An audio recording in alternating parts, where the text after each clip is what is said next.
Anas bin Malik menyampaikan, tidak ada kegembiraan di hati Anas bin Malik dibandingkan ketika baginda Rasulullah SAW menginjakkan kakinya di kota Madinah.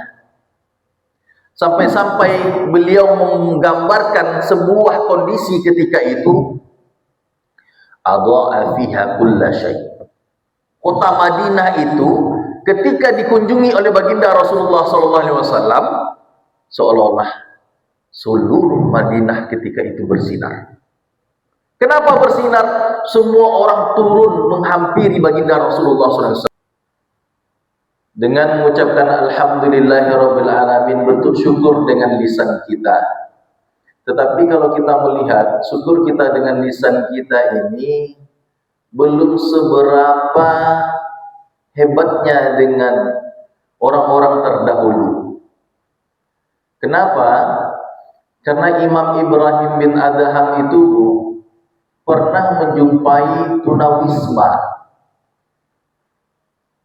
Tunawisma, yang mana tunawisma ini tangannya keduanya buntung, kakinya keduanya buntung, matanya buta, dan mendapat penyakit kusta. Tetapi lisannya tidak pernah berhenti mengucapkan alhamdulillahilladzi ala ni'amil 'azimah. Segala puji bagi Allah yang telah memberikan aku nikmat yang teramat agung. Sehingga Imam Ibrahim bin Adham ini pun mendekati bapak tua yang buntung kakinya, buntung tangannya, matanya buta, dan kulitnya mendapat penyakit kusta. Lalu diucapkanlah salam oleh Imam Ibrahim bin Adham. Assalamualaikum. Apa jawabannya? Tentu waalaikumsalam. Tapi ada ujungnya. Waalaikumsalam ya Ibrahim. Lalu apa kata Imam Ibrahim bin Adham? Kenapa engkau mengetahui? Dari mana engkau mengetahui aku ini adalah Ibrahim? Bukankah engkau buta? Ya. Tapi apa jawaban bapak tunawisma yang buta ini? Semenjak aku mengenal Allah Subhanahu wa taala, tidak ada yang tidak aku ketahui saat itu. Lalu ditanya oleh Imam Ibrahim bin Adham, wahai bapak, aku mendengar selintasan engkau berkomat kamit. Apa yang engkau ucapkan? Dijawab oleh bapak ini, alhamdulillahi ala kulli ni'amil 'azimah. Segala puji bagi Allah yang telah memberikan aku nikmat yang teramat agung. Tanganmu kenapa? Tanganku buntung. Kakimu keduanya juga buntung. Lalu matamu kenapa? A'ma. Mataku buta. Kulitmu dapat penyakit kusta. Lalu nikmat manakah yang engkau katakan nikmat yang agung yang diberikan oleh Allah Subhanahu wa taala kepadamu? Perhatikan apa yang diucapkan oleh bapak ini. Bukankah lisan yang berzikir dan hati yang bersyukur itu lebih baik dan lebih hebat daripada nikmat manapun? Karena lisannya senantiasa mengucapkan alhamdulillahi ala kulli ni'amil 'azimah. Bukankah lisan yang senantiasa berzikir dan hati yang senantiasa bersyukur ini lebih baik daripada nikmat manapun? Sehingga kalau kita melihat, kita mengingat yang Allah berikan itu, sering-sering mengingat apa yang ada, bukan yang tiada, itu akan menambahkan mahabbah, cinta kita kepada Allah Subhanahu wa ta'ala. Maka wajar kata Allah Subhanahu wa ta'ala di dalam Al-Quran, وَلَا تَمُدَّنَّ عَيْنَيْكَ إِلَّا مَا مَتَّعْنَا بِهِ. Tidak perlu lihat nikmat orang-orang, tidak perlu lihat nikmat orang. Kalau kita sering melihat nikmat orang, sehingga melupakan nikmat yang telah diberikan oleh Allah Subhanahu wa taala kepada kita. Padahal kita tidak tahu bagaimana proses orang itu mendapatkan kenikmatannya, Bahagiakah dia dengan nikmat tersebut atau tidak? Kita tidak tahu. Kemudian bersalawat kita kepada baginda Rasulullah sallallahu alaihi wasallam dengan mengucapkan Allahumma salli ala sayyidina Muhammad wa ala ali sayyidina Muhammad. Semoga kita semua yang berada dalam majlis ini mendapatkan syafaat dari baginda Rasulullah sallallahu alaihi wasallam, di mana semua orang lari daripada kita pada yaumil akhirat kelak. Allah Subhanahu wa taala sampaikan, yauma yafirul mar'u min akhihi wa ummihi wa abihi wa sahibatihi wa banihi. Yauma yafirul mar'u min akhihi. Semua orang lari daripada saudara kandungnya. Wa ummihi wa abihi. Semua orang lari daripada ibu kandungnya, lari daripada bapak kandungnya. Wa sahibatihi wa banihi. Lari daripada pasangannya, daripada istrinya, daripada suaminya, dan daripada anaknya. Kenapa di yaumil akhirat kelak orang itu semuanya lari? Karena dirinya sendiri belum mengetahui tempatnya di neraka atau di surga. Jadi orang sibuk di kulli imri'in yauma idzin sya'nu yughni. Karena masing-masing orang itu sibuk dengan urusannya masing-masing. Maka kita berharap betul bagaimana baginda Rasulullah SAW memberikan syafaat kepada kita. Maka perbanyaklah bersalawat kepada baginda Rasulullah SAW dan mengucapkan Allahumma salli ala sayyidina Muhammad wa ala ali Muhammad. Ayana dan ibunda yang anda cintakan Allah Subhanahu wa taala, tema kita pada subuh kali ini ringan-ringan saja. Mengulang bagaimana kecintaan kita kepada baginda Rasulullah SAW, agar betul-betul nanti di yaumil akhirat kelak kita diakui oleh baginda Rasul sebagai umatnya dan juga layak mendapatkan syafaatnya. Pertama, ayat yang akan kita bahas sedikit tentang surah Al-Ahzab ayat 21. Dan ini biasanya disampaikan oleh para asatis ketika berbicara masalah maulid. Maulid Nabi besar Muhammad SAW. Al-Ahzab ayat 21, Allah Subhanahu wa taala berfirman, A'udzu billahi minasy syaithanir rajim. Laqad kana lakum fi Rasulillahi uswatun hasanah liman kana yarjullaha wal yawmal akhir wa dzakarallaha katsiran. Laqad kana lakum fi Rasulillahi uswatun hasanah. Sungguh-sungguh Allah Subhanahu wa taala bubuhi pangkal ayat ini dengan dua kata-kata takkid, penegasan. Apa itu takkid? Yaitu kalimat ataupun kata yang menunjukkan kepada kita kepastian, yang menghilangkan pada kita keraguan, sehingga artinya sungguh-sungguh terdapat pada diri baginda Rasulullah SAW itu adalah al-uswah, keteladanan. Padahal kata-kata keteladanan itu di dalam bahasa Arab yang lainnya ada yang lain, al-qudwah. Kenapa Allah sampaikan dengan kata-kata al-uswah? Kenapa tidak dengan kata-kata al-qudwah?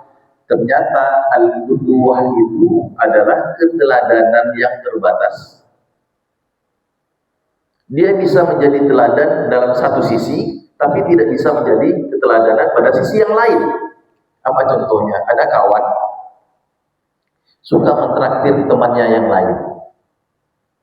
Tapi suatu ketika kami melihat bagaimana dia bercengkrama dengan anak dan istrinya, ternyata agak sulit untuk mengeluarkan hartanya untuk belanja anaknya. Jadi dia bisa menjadi teladan ketika dengan orang lain, tapi tidak bisa kita jadikan teladan dia ketika dengan keluarganya. Dengan keluarganya.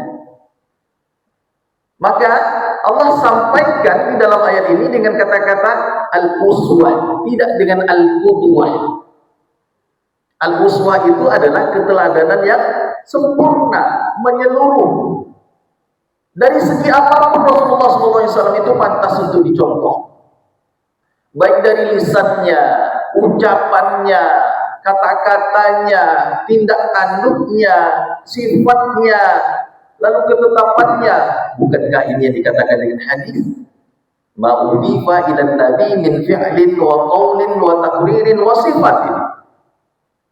Yang disandarkan kepada baginda Rasulullah SAW, baik perkataannya, perbuatannya, sifatnya, dan juga ketetapannya. Maka semuanya pantas. Kemudian ayat yang kedua, yaitu surat Yunus ayat 58. Apa kata Allah Subhanahu wa taala? Qul bi fadlillahi wa bi rahmatih. Katakanlah dengan karunia Allah dan rahmatnya. Wa bidzalika falyafrahu. Karena karunia dan rahmat Allah Subhanahu wa taala tersebut seharusnya engkau bergembira. Wa khairum mimma yajma'un. Karunia dan rahmat Allah tersebut lebih baik daripada apa yang engkau kumpulkan. Bukankah kehadiran baginda Rasulullah SAW merupakan karunia? Karunia Nabi. Oh, tidak usah terlena kali lihat awak dan jarak-jarak duduk di situ. Bukankah kelahiran baginda Rasulullah SAW merupakan rahmat Allah Subhanahu wa taala? Seharusnya kita bergembira. Sebentar Bu ya. Seharusnya kita bergembira. Lalu bagaimana kita bergembira?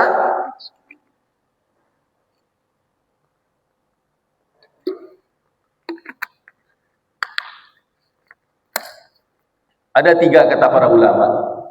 Yang pertama, tentu mengkaji sirah nabawiyah yang ada.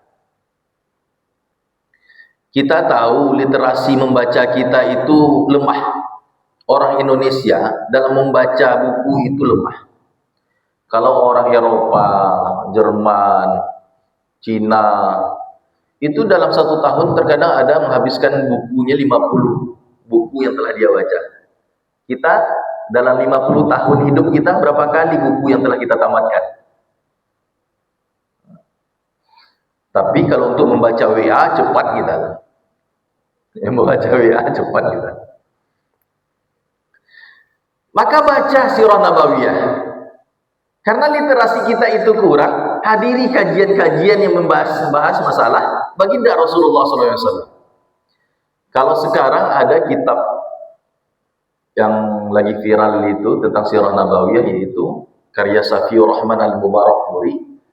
Nama kitabnya Ar-Rahiq wal Maktum. Itu viral dikarenakan apa? Dia ini merupakan juara 1 daripada lomba menulis sirah nabawiyah ketika acara Maulid Nabi. Di mana itu lupa. Jadi dia juara 1, lalu hasil daripada tulisannya itu disebarluaskan seantero negeri dengan berbagai bahasa, dan termasuk di bahasa Indonesia.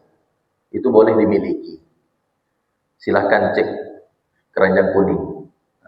Tidak sampai 200.000, tidak sampai 200.000. Serius, tidak sampai 200.000. Itu termasuk yang bagus. Budaya dan cintai Allah Subhanahu wa taala, maka kita kaji sirah nabawiyah. Yang pertama kami ingin sampaikan, Anas bin Malik menyampaikan, tidak ada kegembiraan di hati Anas bin Malik dibandingkan ketika baginda Rasulullah SAW menginjakkan kakinya di kota Madinah. Sampai-sampai beliau menggambarkan sebuah kondisi ketika itu, adha'a fiha kulla syai'. Kota Madinah itu ketika dikunjungi oleh baginda Rasulullah SAW, seolah-olah seluruh Madinah ketika itu bersinar. Kenapa bersinar? Semua orang turun menghampiri baginda Rasulullah SAW. Tidak kecil, tidak besar, tidak tua, tidak muda. Bahkan para wanita naik ke atas atap rumahnya. Karena atap rumah orang Arab itu kan petak-petak kayak ruko, ya. Tidak kayak atap kita ini. Untuk apa? Menanti kedatangan baginda Rasulullah SAW. Tetapi kebalikannya, ketika baginda Rasulullah SAW wafat, apa yang terjadi? Azlama minha kulla syai'.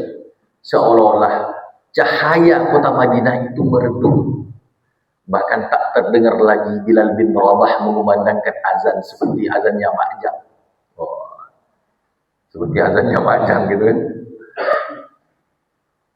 Tapi dalam keseharian Anas bin Malik ini kan khadim, pelayannya baginda Rasulullah SAW, senantiasa membersamai baginda Rasulullah SAW. Ada nasihat yang sangat diingat oleh Anas bin Malik ketika itu. Ketika itu baginda Rasulullah SAW menepukan pundaknya Anas bin Malik, lalu berkata, "Ya bunai, wahai anakku." Karena Anas bin Malik ini kan dititipkan oleh orang tuanya kan masih anak-anak. Ya bunai, in qadarta an tasbiha wa tumsiya laysa fi qalbika ghithun li ahadin faf'al. Wahai anakku, jikalau engkau melewati harimu, tidak pagimu, tidak sore harimu, dan dalam hatimu tidak ada rasa kebencian kepada seorang pun, maka lakukanlah. Maka lakukanlah.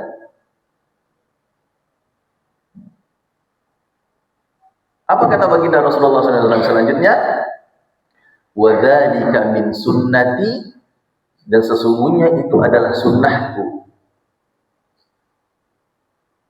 Wa man ahya sunnati faqad ahabbani. Siapa yang menghidupkan sunnahku berarti dia mencintaiku.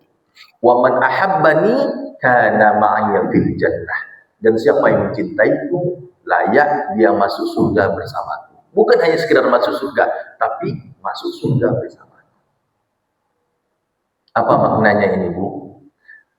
Betapa banyak sekarang kita memperdebatkan masalah sunnah lahiriah, furu'iyah, membicarakan masalah sunnah lahiriah, jenggotnya lah, yang dan sebagainya lah, celananya lah, tetapi melupakan sunnah esensial, yaitu kebersihan hati kita. Kita lupa, orang tak singgung tak dengan ucapan kita. Nah ini dia. Ayah dan bunda yang anda cintakan Allah Subhanahu Wa Taala. Maka ini menjadi perhatian bagi kita. Kenapa ini menjadi perhatian? Banyak kita melupakan masalah hati. Memang kita dilarang untuk bergunjing, iya. Kita dilarang untuk menfitnah, iya. Kita dilarang untuk melakukan kejahatan, iya. Tetapi menjaga hati kita ini juga lebih utama. Inna sam'a wal absara wal fu'ada kana ulaika anhu mas'ula. Bukan hanya lisan kita saja yang dipertanggungjawabkan di hadapan Allah Subhanahu Wa Taala. Telinga kita, mata kita, dan juga hati kita akan kita pertanggungjawabkan di hadapan Allah Subhanahu Wa Taala. Dan hati ini sering kita abaikan.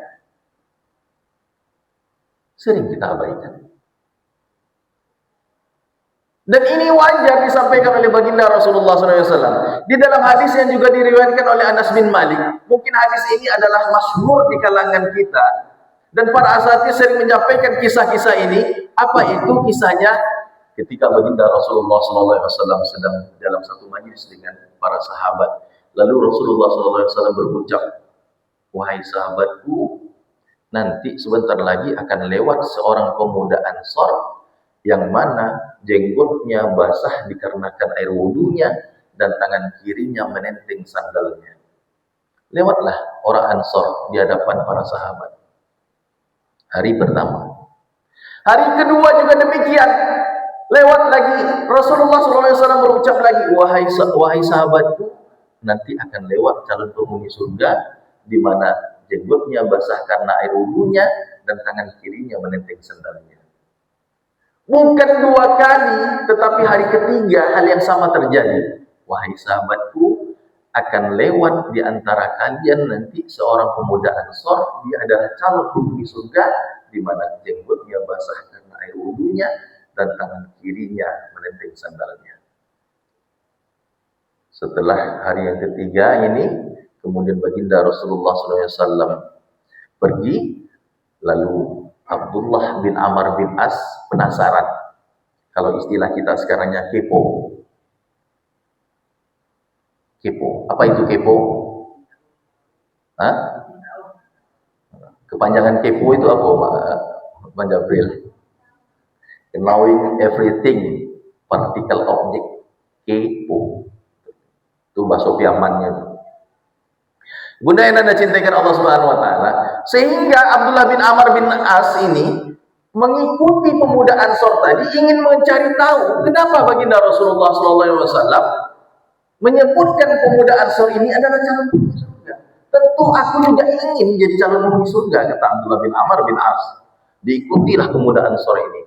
Lalu dia berucap, wahai pemuda, sesungguhnya aku saat ini sedang bertengkar dengan orang tuaku, dan aku berjanji tidak akan pulang selama 3 hari ke rumah. Bolehkah aku menginap di rumahmu? Kata Abdullah bin Amr bin As kepada pemuda calon penghuni surga. Apa kata pemuda tadi? Silahkan, tidak ada masalah. Nginaplah Abdullah bin Amr bin As selama 3 hari. Tak dilihatnya ketika Amr bin As ini bangun, tak dilihatnya pemuda ini dalam kondisi tahajud enggak. Dilihat bacaan Al-Qurannya juga biasa. Cuman dia lisannya itu lebih cenderung menahan hal-hal yang tidak pantas untuk diucapkan. Dan ketika dia bangun, dia hanya melakukan takbir lalu berzikir sampai subuh hari. Sampailah 3 hari. Sampai 3 hari. Akhirnya Amr bin As ini sudah mulai agak kecewa. Karena dia tidak temukan sifat apa yang menyebabkan pemuda ini menjadi calon penghuni surga. Akhirnya dia terus terang, wahai pemuda, sejatinya aku tidak pernah bertengkar dengan orang tua. Itu alasanku saja agar aku bisa menginap di rumahmu, dan karena aku ingin mengetahui apa sih amalanmu sehingga Rasulullah SAW menyampaikan engkau adalah calon penghuni surga. Lalu apa kata pemuda Ansor tadi? Amalanku sebagaimana apa yang kau lihat. Salatku biasa, zikirku biasa, dan sebagainya. Kemudian apa kata pemuda? Wahai Amr bin As, tapi ketahuilah, sejatinya diriku tidak pernah benci terhadap nikmat yang Allah berikan kepada orang lain. Lalu apa kata Amr bin As? Barangkali inilah yang sifat engkau menyebabkan engkau masuk surga, dan itu berat bagi kami semua. Jadi kalau kita melihat, kita lebih fokus kepada hal-hal yang lahir, tetapi tidak menata hati kita. Tazkiyatun nafs kita ini kurang, mensucikan hati kita itu kurang. Nah, barangkali ini yang kurang pada kita, sehingga saat ini mulai kita lihat lagi, kita sempurnakan lagi, bukan hanya sekedar lisan kita, mata kita, telinga kita yang kita jaga, tetapi juga hati kita yang harus kita jaga. Ibunda yang ada ini dan cintakan Allah Subhanahu wa taala. Rasulullah SAW itu dicontoh dari kecilnya saja sudah pantas dicontoh. Apa yang kita contoh dari baginda Rasul? Kejujurannya, sedih. Bahkan kecilnya saja sudah diberi gelar Al-Amin. Diberi gelar Al-Amin. Karena terpercayanya baginda Rasulullah SAW, penduduk kota Mekah pun tak segan-segan menitipkan domba-domba untuk digembala oleh Nabi Muhammad muda. Remajanya juga demikian. Dia jujur, Al-Amin, terpercaya, sehingga seorang bangsawan muda yaitu Khadijah binti Khuwailid menitipkan barang dagangan untuk diperjualbelikan oleh Muhammad remaja. Bahkan saking Al-Aminnya Nabi Muhammad ini, dia angkat menjadi suaminya. Dia angkat Nabi Muhammad menjadi suaminya. Enggak sembarangan. Kita cari calon suami itu kan enggak sembarangan. Betul ya Kak Boni ya? Kita cari calon suami, calon istri kan enggak sembarangan. Kalau enggak percaya kita dengan wanita tersebut, enggak akan mungkin kita jadikan dia seorang istri. Ibu juga demikian. Kalau enggak percaya dengan kami, mungkin enggak ibu jadikan suami. Maka dengan Al-Amin ini, Khadijah binti Khuwailid pun mengangkat baginda Rasulullah SAW menjadi seorang suami. Kenapa? Karena akhlak baginda Rasulullah SAW itu sangat hebat. Ada satu ketika, Bunda, Rasulullah SAW didatangi oleh seorang preman. Nama premannya Adi bin Hatim. Didatangi oleh baginda Rasulullah SAW. Dia mendatangi baginda Rasulullah SAW. Adi bin Hatim seorang preman yang membenci baginda Rasulullah SAW dan hendak membunuh baginda Rasulullah SAW. Kebayang enggak bagaimana beraninya ini preman pada baginda Rasulullah SAW? Didatangi oleh Adi bin Hatim baginda Rasulullah SAW. Ketika berhadapan dengan baginda Rasulullah SAW, apa yang dilakukan oleh baginda Rasul? Tempat duduk baginda Rasul yang barangkali seperti bantalan itu diberikan kepada Adi bin Hatim. Disuruh Adi bin Hatim duduk di atas bantalannya. Sementara baginda Rasul tidak lagi pakai di tempat duduknya. Lalu apa kata ibunda Aisyah? Ya Rasulullah, tidak tahukah engkau itu adalah preman? Tidak tahukah engkau itu Adi bin Hatim yang akan membunuhmu, yang membencimu? Apa ucapan baginda Rasulullah SAW? Adi bin Hatim membenciku itu urusannya. Adi bin Hatim hendak membunuhku itu akhlaknya. Tetapi aku menghormati tamu, aku memuliakan tamu, itu adalah akhlak baginda Rasulullah SAW. Apa maknanya? Kita nggak bisa kita melarang orang lain itu membenci kita, itu nggak bisa kita larang. Oh, janganlah gunjingkan saya, gitu kan? Kita nggak bisa melarang orang untuk tidak menggunjingkan kita. Yang bisa kita lakukan, kita yang tidak menggunjingkan orang. Karena itu urusannya. Karena itu akhlak mereka. Yang bisa kita stop itu adalah urusan kita. Dan bagaimana akhlak kita kepada orang lain? Karena setiap orang akan mempertanggungjawabkan urusannya masing-masing. Kita tidak mempertanggungjawabkan urusan orang, tidak. Dia maling, rampok, berzina, kan itu urusan dia. Ayah dan ibunda yang anda cintai Allah Subhanahu wa Ta'ala.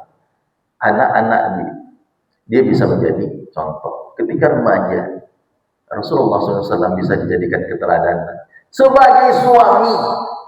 Apatah lagi. Minum bentar dulu ya. Dia kalau udah kering nanti lain.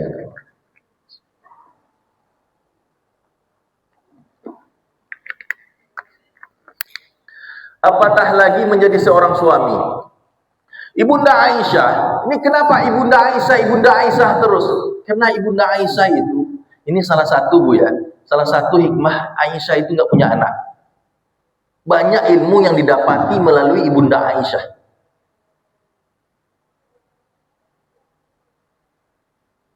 Dibandingkan istri-istrinya yang lain.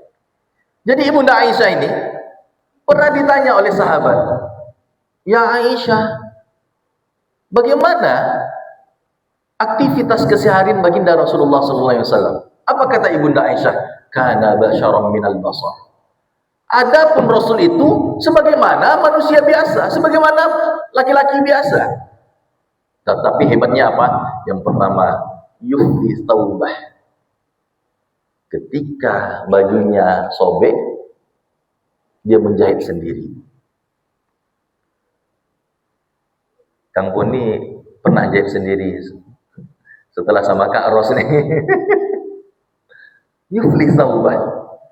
Baginda Rasul itu menjahit bajunya sendiri kalau sobek. Wayang alibu syahatah. Kalau dia haus, hewan ternaknya dia perah sendiri, dia minum. Ngambil air sendiri. Kalau kita pulang daripada kerja, minta air kepada istri untuk buat kopi, kamu nih ya. Padahal kita bisa membuat kopi sendiri. Kan cuman kopi tambah gula tambah air kan. Panaskan air sedikit. Atau sudah ada di termos tinggal ambil. wa ya'libu syatah, wa yakshifu na'lah. Kalau kasutnya sobek, dia memperbaiki sendiri, memermak sendiri. Nah, kalau kita kan enggak, tukang sol kan ada. Tapi yang hebatnya apa? Wa yakhdhumu nafsah. Dia melayani dirinya sendiri. Apa maknanya dia melayani dirinya sendiri? Dia tidak akan minta tolong kepada orang lain ketika suatu hal itu bisa dia lakukan sendiri. Dan kita mengetahui dia punya khadim, dia punya pelayan. Siapa? Anas bin Malik. Kalau suatu hal itu bisa dia lakukan, dia tidak akan minta tolong kepada Anas bin Malik. Dia lakukan sendiri. Itulah kesederhanaan seorang siapa? Sayyidul Anbiya wal Mursalin, penghulunya para nabi dan rasul. Bahkan di dalam hadis riwayat Bukhari itu, hadis yang diriwayatkan oleh Abu Hurairah, yaqulu fi mihnati ahli. Dia senantiasa mengerjakan pekerjaan rumah tangga istrinya. Idza hadaratis shalah fa kharaja ila shalah. Tetapi ketika salat berkumandang, azan berkumandang, dia pun keluar untuk menunaikan salat. Itu dia. Jadi kadang-kadang suatu keistimewaan sebenarnya ketika seorang suami mau turun tangan untuk melaksanakan kegiatan yang dilakukan oleh seorang istri. Menyapu rumah, awak terus terang memang agak kurang. Padahal ceramah juga nih. Ayah dan ibu dan cintai kepada Allah Subhanahu wa taala. Ada beberapa hal ini anak tahadus bin ni'mah terhadap mertua dan juga orang tua kami. Bapak itu masih sempat menggosok bajunya ketika hendak Jumatan. Anda tidak pernah lihat itu? Bapak mertua yang duduk samping itu. Kalau bapak almarhum Ananda, almarhum ayah Anda itu kayaknya gini, bisa dibilang kalau tidak berlebihan lah. Bapak almarhum kami itu, si Rusli yang namanya disebutkan oleh Pak Sarwan ketika acara kemarin, itu bisa dibilang emak itu nggak pernah mencuci sempak bapak nggak pernah. Kenapa? Karena di kamar mandi itu kan ada sabun ekonomi dulu ya. Beliau kalau setelah mandi itu beliau cuci sendiri. Kita kadang-kadang kan udah pakai, taruh di tempat basahan. Nah, itu anak tahadus bin ni'mah.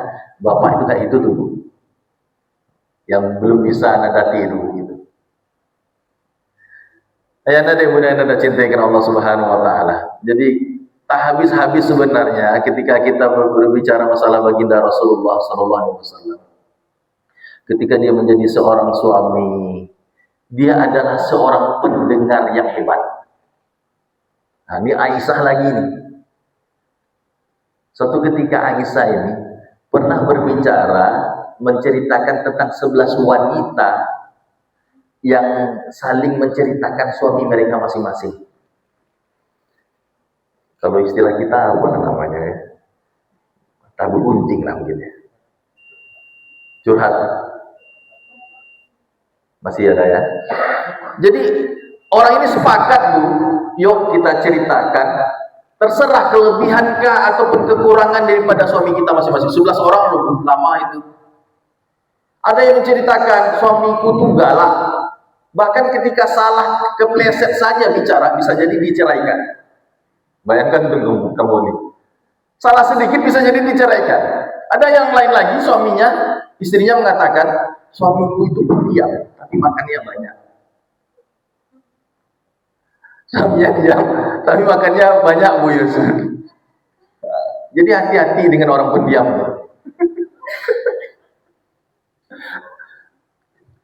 Tapi ada yang lebih hebat lagi. Itu kekurangannya. Ada namanya Ummu Zarah. Ummu Zara'in. Dia menceritakan kehebatan, kebaikan suaminya. Suamiku itu baik, romantis, itu kan penyayang. Tapi di penghujung dalam kesedihan, dia diceraikan oleh Abu Zarah.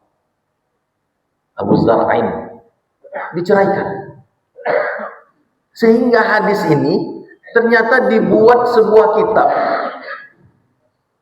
oleh salah seorang ulama, Qadiyah, menerangkan bagaimana hadis ini yang disampaikan oleh Ibunda Aisyah. Ini kan cerita daripada Ibunda Aisyah. Sampai-sampai baginda Rasulullah SAW mendengarkan cerita Aisyah itu sampai habis dan sangat antusias. Baginda Rasulullah adalah orang yang sangat memperhatikan pendengar terbaik di dalam keluarga. Betapa banyak laki-laki nggak mau mendengarkan cerita ujian, apalagi hal-hal yang sepele seperti ini. Tapi baginda Rasul tidak, dia dengarkan. Apa kata baginda Rasulullah SAW ketika Ibunda Aisyah menceritakan tentang Ummi Zara dan Abu Zara ini? Kuntu ana ka'abi Zara li Ummi Zara. Ya Aisyah, aku ini bagaikan Abu Zar'in, kebaikannya, keromantisannya, keharmonisannya kepada Ummi Zara.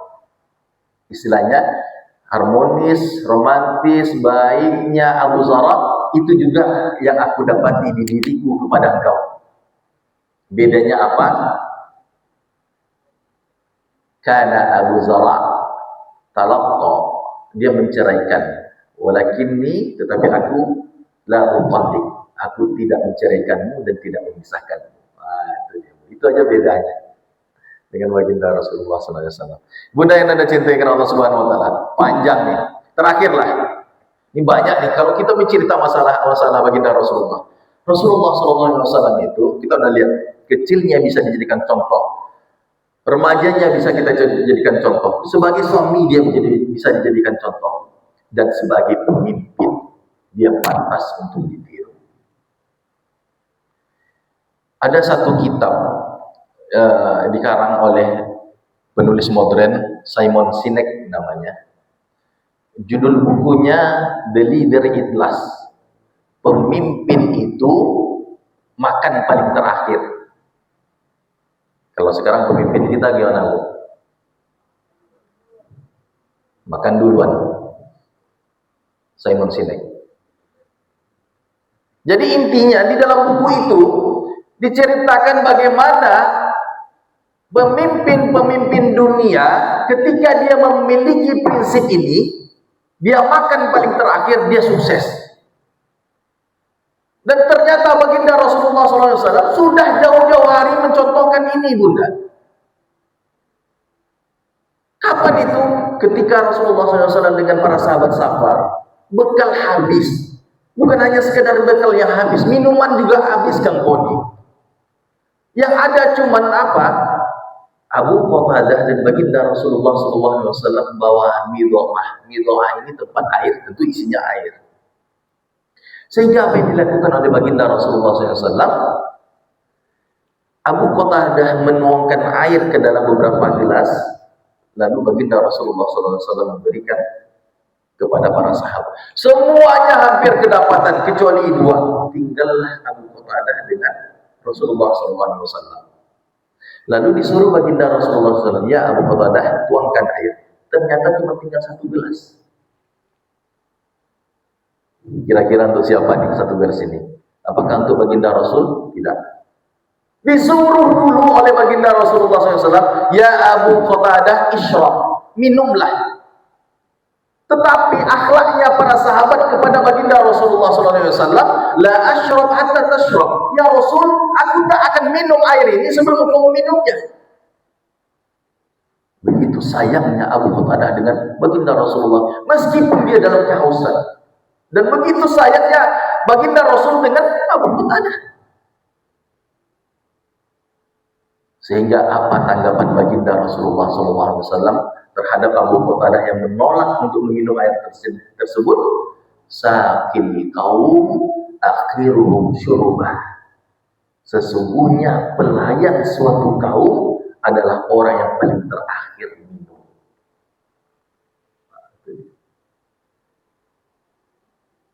Jadi kalau kita lihat bagaimana akhlak baginda Rasulullah SAW, itu sangat hebat. Tidak tak aja dia mana, tapi paling tidak kita bisa mengikutinya.